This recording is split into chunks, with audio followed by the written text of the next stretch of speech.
protests have been growing in Egypt since January 25th, and they show no signs of abating. In fact, they seem to be growing larger. They're taking place in a number of Egyptian cities, with the largest protests being in Tahrir Square in the center of Cairo. The demonstrators are escalating their demands, actually. I mean, their primary demand is for President Mubarak to step down, but they're also calling for dissolution of the parliament, convening a constitutional assembly to rewrite the Constitution to pave the way for free and fair elections. So I think that, the Egyptian government is going to have to respond to these demands one way or another. So far, their response has been very limited, basically just changing the cabinet.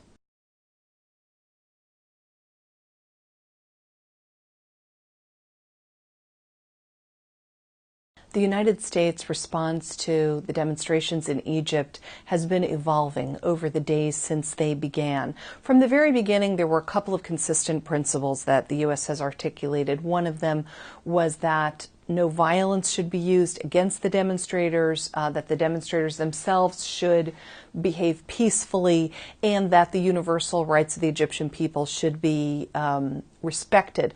What has evolved is what the United States has said about what should happen here.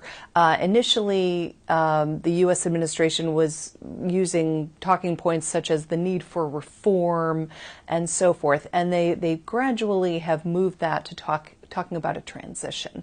They're talking recently about an orderly transition to real democracy in Egypt.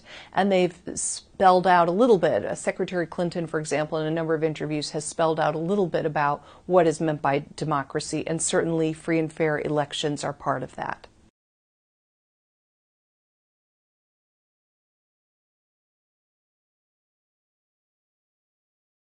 The U.S. response to what has happened in Egypt so far initially, I think, was inadequate. To be honest with you, some of the rhetoric that the U.S. used in the first few days was very much out of touch with what was going on in Egypt.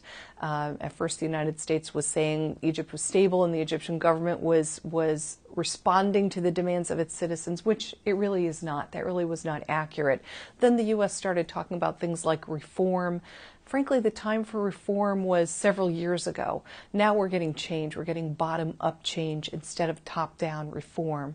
The U.S. has talked about national dialogue. That's sort of a discredited idea in Egypt because the government held national dialogues with civil society that never went anywhere.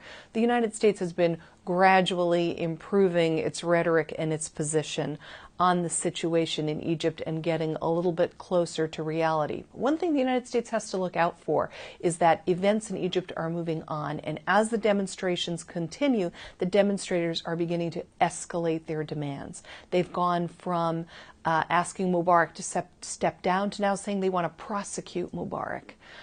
Which would be an ugly situation. So I think, frankly, it would be best for all involved if the United States were to urge a sort of quicker resolution of this issue and not to let these demonstrations play out, because demands will only escalate, and also the prospect for violence rises as time goes on.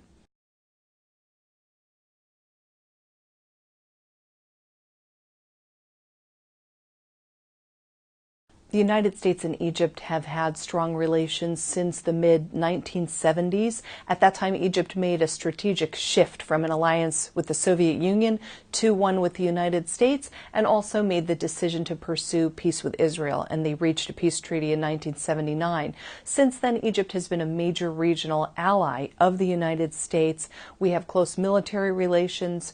We have an extensive aid package. Egypt at one time got over $2 billion a year in aid. Nowadays, they get a total of about $1.5 billion. Most of that is military aid.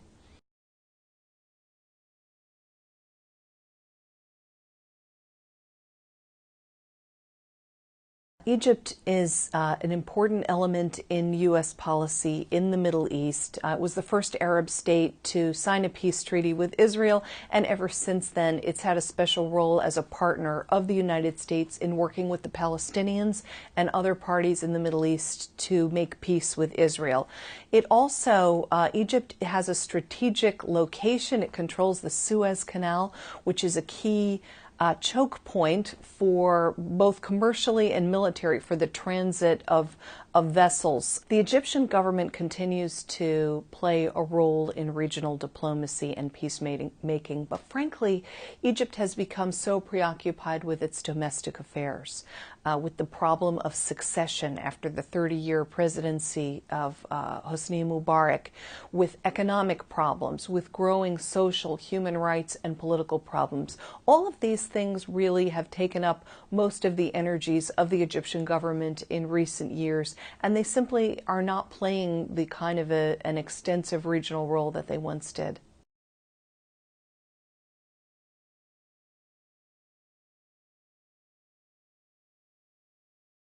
Moving forward, it's very important for the U.S. administration to make clear that it supports the legitimate demands of the protesters, but also that it advocates a peaceful transition and one to a real democratic order. This whole situation is fraught with risks. It's a very difficult situation. There's no guarantees here, but I think that it's important that the U.S. stands for its principles here. We have to remember these protesters are demanding democracy. This is not a radical revolution of some kind. It's not an Islamist revolution. And at this point, it's not a very anti-U.S.